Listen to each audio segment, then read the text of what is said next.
Hi guys, இந்த வீட்டில் எதை பற்றி பேச போனால் தமிழ் தலைவாஸ் vs ஜெய்ப்பூர் பிங்க் பந்தர்ஸோட ப்ரிவ்யூ தான் பண்ண போகிறோம். செமையான மேட்சாக இருக்க போது ரெண்டுமே இப்போ நல்லா கன்யூஸாக விளையாடிட்டு வராங்க. முக்கியமாக ஜெய்ப்பூர் பார்த்தோம்னா அவங்க தோற்றே ரொம்ப மேட்ச் ஆச்சு. 13 மேட்சுக்கு மேலே வந்து அவங்க தோக்காமல் விளையாடுறாங்க. தமிழ் தலைவாஸ் 4 மேட்ச் கன்யூஸாக வெற்றிக்கு அப்புறம் வராங்க.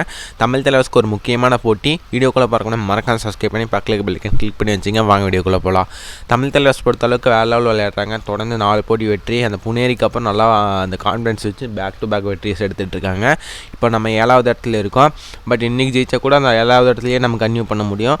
பேக் டு பேக் ஒரு 3 வெற்றி, ஒன்றும் பேக் டு பேக். இந்த ஜெய்ப்பூர் கூட அடுத்த போட்டி 2 போட்டி பேக் டு பேக் ஜெயிக்கணும். நாம் 2 போட்டி ஜெயிச்சா கூட மேலே இருக்க டீம் வந்து 6வது பொசிஷனில் 5வது பொசிஷனில் இருக்கிற டீம் வந்து மேட்சை லோஸ் பண்ண மட்டும்தான் நம்ம வந்து டாப் 6 வர முடியும். அந்த மாதிரி இருக்குது. இல்லைன்னா நம்ம வந்து பேக் டு பேக் ஒரு 3 வெற்றி எடுத்தோம்னா கண்டிப்பாக டாப் 6 வந்துடலாம். நம்புவோம் நம்ம விளையாடுற கேம் ஆஃப் ஸ்டைலுக்கு கண்டிப்பாக வர முடியும்னு. பட் இன்றைக்கி தான் நம்மளுக்கு வந்து செம்ம டிஃபிகல்ட் மேட்ச்சுங்க. ஏன்னா புனேரியே பொழந்து கட்டினது தான் ஜெய்ப்பூர் பிங்க் பந்தர்ஸ் டீமு. செம்ம அட்டாக்கிங்காக விளையாட்டுருக்காங்க. அவங்க டிஃபென்ஸ் பார்த்தோம்னா செம்ம ஸ்ட்ராங்காக இருக்குது. 2 டீமும் டிஃபென்ஸ் ஸ்ட்ராங்கு. பட் அவங்க டீமுக்கு டிஃபென்ஸ் ஸ்ட்ராங்காக தான் இருக்குது. டீமை பார்த்தோம்னா ரைடிங்கில் வந்து கம்மியாக தான் பாயிண்ட் எடுக்கிறாங்க. டிஃபென்ஸில் பார்த்தோம்னா இப்போ தமிழ் தலைவாஸ் வேறு லெவலில் பண்ணிகிட்டு இருக்காங்க. அவங்க டீம்லேயும் டிஃபென்ஸ் பார்த்தோம்னா கன்னாக இருக்குது. டிஃபென்ஸ் எஜ் யார் கொடுக்கலான்னா தமிழ் தலைவாஸ்க்கு 40, அவங்களுக்கு வந்து 60. ஏன் அவங்களுக்கு 60 தரேன்னா கார்னர்ஸ் வந்து அவங்களுக்கு ஒரே பிரச்சனை என்னென்னா அந்த ரைட் கார்னர் மட்டும்தான் அவங்களுக்கு பிரச்சனை. மித்தபடி எக்ஸ்பீரியன்ஸுங்க எல்லாருமே, கார்னர் ஆகட்டும், கேப்டன் ஆகட்டும், சுமித் ஆகட்டும், எல்லாருமே வந்து செம எக்ஸ்பீரியன்ஸாக இருக்காங்க. வேறு லெவலில் விளையாடுறாங்க. அதுங்காட்டிக்கு தான் அவங்களுக்கு தமிழ் தலைவாஸ்க்கு ஏன் 40னா தமிழ் தலைவாஸும் நல்லா தான் விளையாடுறாங்க. அவங்க கூட கம்பேர் பண்ணியெல்லாம் வந்து தமிழ் தலைவாஸ் கொஞ்சம் வந்து டிஃபென்ஸில் கம்மி தான். ஏன்னா அவங்க வந்து தொடர்ந்து 13 மேட்ச்சுக்கு மேலே ஜெயிக்கிறாங்கன்னா அவங்க டிஃபென்ஸ் யோசிச்சுக்கங்க. அதுங்காட்டிக்கு அந்த ஏஜ் அவங்களுக்கு தான் போகும். தமிழ் தலைவாஸும் நல்ல டிஃபென்ஸ் டீம் தான். ஆனால் ஜெய்ப்பூர் கம்பேர் பண்ணியில் அவங்க கொஞ்சம் பெட்டராக தெரியுது. ஏன்னா நல்லாவே எல்லா எக்ஸ்பீரியன்ஸ் இருக்குது. எல்லாருமே நல்லா பண்ணுறாங்க. ஒரு கார்னர் மட்டும் தான் அவங்களுக்கு வீக்கு. தமிழ் தலைவாஸ் ஓகே நல்லா பண்ணிகிட்டு இருக்காங்க. திடீர்னு சம் மேட்ச் வந்து நம்ம வந்து அதிகம் பாயிண்ட் கொடுக்க சான்ஸ் இருக்குது. பட் இப்போ கடைசியாக 4 போட்டி வேறு லெவலில் டிஃபென்ஸ் பண்ணுறாங்க. அபிஷேக் மோகித்தும் கூட நல்லா பண்ணுறாங்க.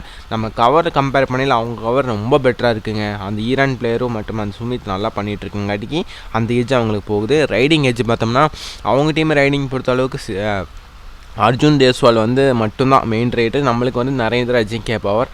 அங்கே அர்ஜுன் தேஸ்வால் அதுவாக அஜித் இருக்கார். பேக்கப்பில் தேர்ட் ரைட்டர் வேணால் எடுத்துகிட்டு வருவாங்க. அது மாதிரி இருக்குது. அந்த ஏஜ் பார்த்தோம்னா அவங்களுக்கு தான் இருக்குது.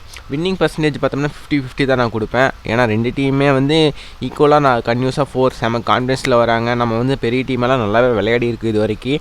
நம்மளால் அந்த முடிய நம்பிக்கை இருக்குது. ஜெய்ப்பூர் தொடர்ந்து வேறு லெவலில் ஃபார்ம் வருவாங்க. தோல்வியே இல்லாமல் வராங்க. அவங்களும் வந்து கான்ஃபிடன்ஸில் வருவாங்க. செம்ம இன்ட்ரெஸ்ட்டாக இருக்கும். 2 டாப் டீம் ஓடுற மாதிரி தான் மோதுவாங்க.